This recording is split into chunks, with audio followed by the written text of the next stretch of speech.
This painting is called 8:47 p.m. It's inspired by my years of working night shifts, specifically at a Waffle House. I got a part-time job in high school at a Waffle House, but anyone in the restaurant industry can tell you it doesn't take long for it not to be quite so part-time anymore.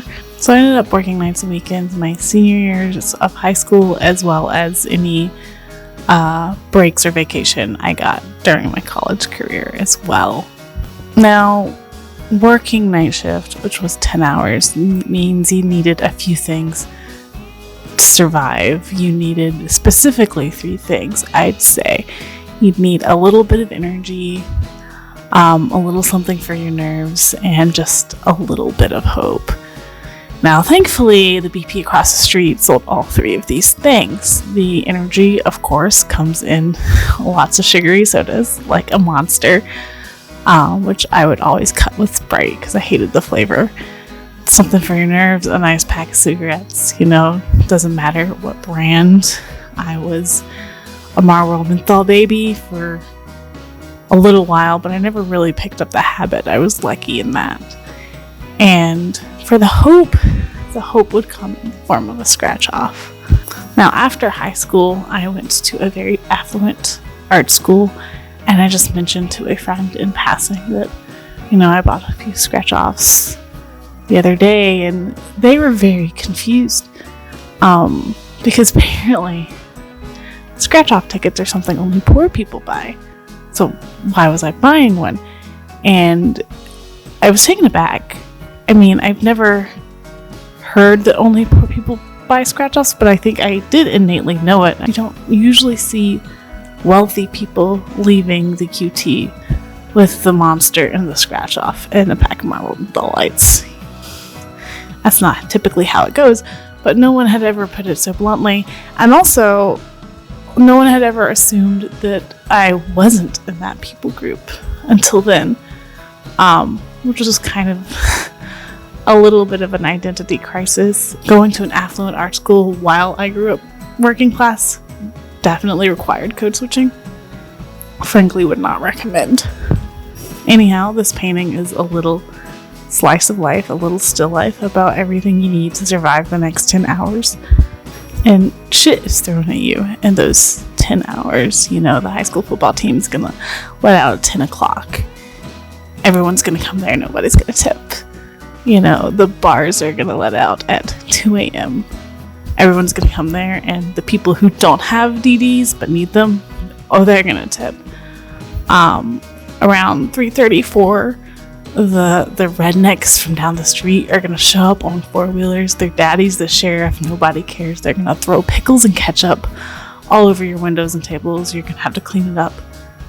Nobody's gonna care. And then at 4 a.m, the fishermen are gonna come in and hit on you even though you're 17 years old. So it's gonna be a long night. These are the 3 things you need. This scene is the beginning, the preparing, the going to battle, if you will. Part of what fascinates me with these particular items, however, was the fact that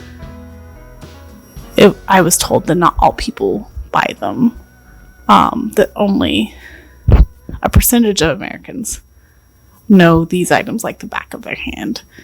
And the people who do, and I think that's fascinating.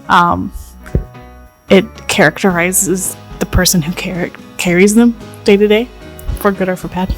And, a lot of people who don't buy these things think things like lottery tickets are a waste. My friend certainly did totally judge me for wasting money on a lottery ticket. A lot of wealthy people judge poor people for wasting money on lottery tickets when they don't have much money. But are lottery tickets a waste exactly?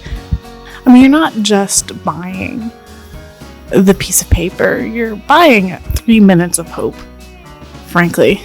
You're spending money to help keep the dream alive that you won't be working this night shift forever, that maybe tonight's the last night.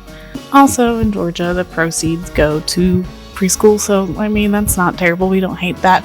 What we do hate, though, is that it is the money from the poor people that are paying for preschool. Why aren't we taxing the rich more to afford better preschools. The lottery does do that. It does take advantage of the fact that these are the people who needs a dream. They take the money and they pay for something that if we had a better tax system, our taxes should.